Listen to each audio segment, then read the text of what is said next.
अस्सलाम वालेकुम प्यारे बच्चों, उम्मीद है आप सब खैरियत से होंगे। बेटा आज हमारे पास नेक्स्ट 2 ब्रांचेस हैं।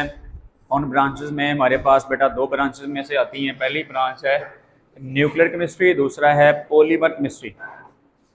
फिर न्यूक्लियर केमिस्ट्री की बात करें तो बेटा न्यूक्लियर केमिस्ट्री का ताल्लुक न्यूक्लियस के साथ होता है, और न्यूक्लियस जो होता है वो किसी एटम के सेंटर में पाया जाता है जहाँ पर प्रोटॉन्स और न्यूट्रॉन्स होते हैं। तो ये वो ब्रांच जो डील करती है reactions taking place in the nucleus of an atom. It is deal with the study of chemical reactions taking place in the nucleus of an atom। तो इसमें हम वो रिएक्शन पढ़ते होते हैं जिसका ताल्लुक न्यूक्लियस के साथ होता है। इसके बाद दूसरा जो पोर्शन है वो ये है कि जब हम पढ़ते हैं न्यूक्लियर केमिस्ट्री को तो इसमें हम मेजर 3 बातों को स्टडी करते होते हैं। एक तो हम देखते हैं कि रेडियो एक्टिविटी क्या होती है। रेडियो एक्टिविटी से मुराद ये होता है ऐसा सब्सटेंस होता है जो रेडिएशन के लिहाज से एक्टिव होता है और उसमें से रेज एमिट होती हैं, तो वो रेडियो एक्टिव कहलाता है।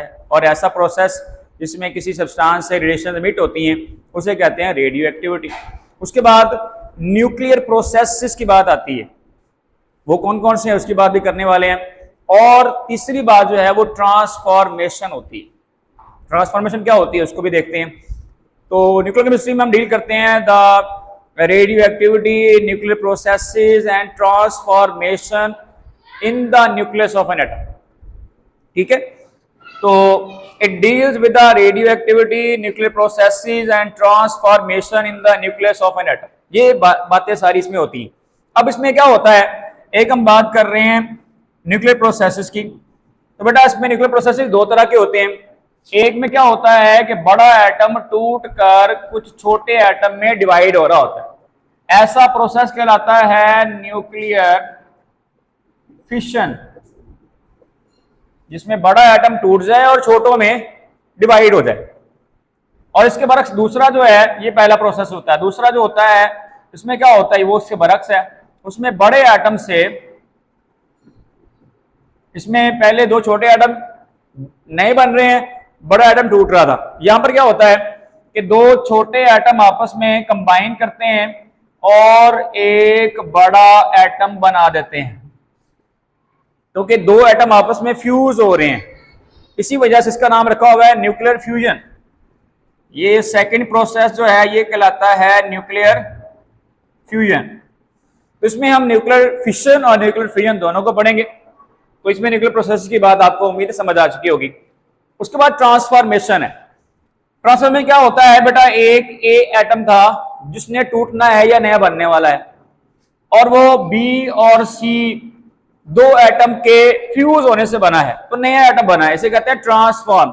एक एटम या 2 एटम के आपस में मिलने से नए एटम में तब्दील होना, या किसी एक एटम बड़े का टूट कर 2 छोटे एटम में तकसीम हो जाना, ये कहलाता है। जब 2 छोटे बन रहे हैं इसे फिशन कहते हैं और न्यूक्लियर फिशन के नाम से जानते हैं। और जब 2 एटम मिलकर एक बड़ा बना रहे होते हैं इसे कहते हैं न्यूक्लियर फ्यूजन। तो इसमें हम पढ़ते हैं रेडियो एक्टिविटी, जिसमें रेडिएशन एमिट होती हैं, न्यूक्लियर प्रोसेसेस हैं, और transformation of the transformation process in the nucleus of an atom. ये इतनी इंपॉर्टेंट ब्रांच है, तो डेफिनेटली इसकी एप्लीकेशन भी हैं, इसके फायदे भी हैं, कहाँ कहाँ इस्तेमाल होते हैं उसमें शामिल है। इसको बेटा इस्तेमाल किया जा रहा है एग्रीकल्चर सेक्टर में, ठीक है। साथ साथ बतौर मेडिसिन है, इसके लिए आर्कियोलॉजिस्ट जो होता है वो रेडियोथेरापी, रेज की मदद से इलाज करते होते हैं। इसके अलावा इंडस्ट्री में बतौर रिसर्च, और न्यूक्लियर इंडस्ट्रीज पे काम कर रही है। रिसर्च में किसी भी न्यूक्लियर केमिस्ट्री होते हैं उसमें बतौर रिसर्च के तौर पे भी इसको इस्तेमाल करते होते हैं बतौर न्यूक्लियर रिसर्चर्स। ये है हमारे पास फर्स्ट ब्रांच, जिसे कहते हैं न्यूक्लियर केमिस्ट्री। नेक्स्ट ब्रांच है पॉलीमर केमिस्ट्री। अब यहाँ पर लफ्ज पॉलीमर आ चुका हुआ है, इसका केमिस्ट्री से रिलेटेड है। तो पहले हम देखेंगे पॉलीमर क्या होता है। पॉलीमर बेटा एक लार्ज मॉलिक्यूल होता है जो छोटे छोटे बिल्डिंग ब्लॉक्स के आपस में जुड़ने से बनता है। मैंने समझाने के लिए एग्जांपल बनाई हुई है कि ये हमारे पास 5 बिल्डिंग ब्लॉक है, इनको आपस में जोड़ते जाएं तो ये एक पॉलीमर बन जाएगा। अब इस पॉलीमर में हजारों की तादाद में भी ऐसे बिल्डिंग ब्लॉक हो सकते हैं। जैसे समझना चाहें तो हमने घर बनाना है, एक कमरा बनाना है, तो कमरे में जो ईंटें होती हैं वो हम जोड़ते जाते हैं और एक बिल्डिंग तैयार हो जाती है। इसी वजह से ईंटों को यहां पर हम कह देंगे बिल्डिंग ब्लॉक।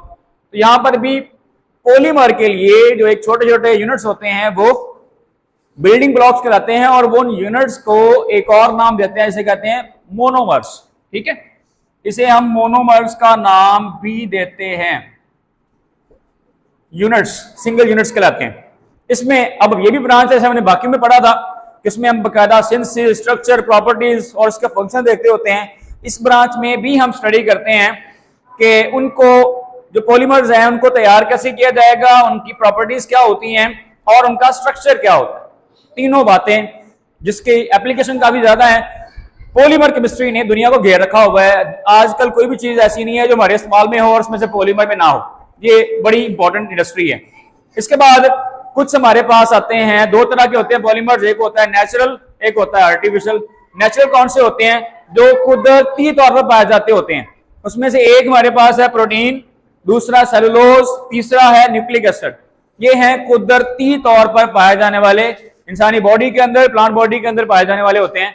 इसके साथ साथ कुछ होते हैं आर्टिफिशियल, उसमें मसनूई होते हैं। मसनूई में से कौन से हैं?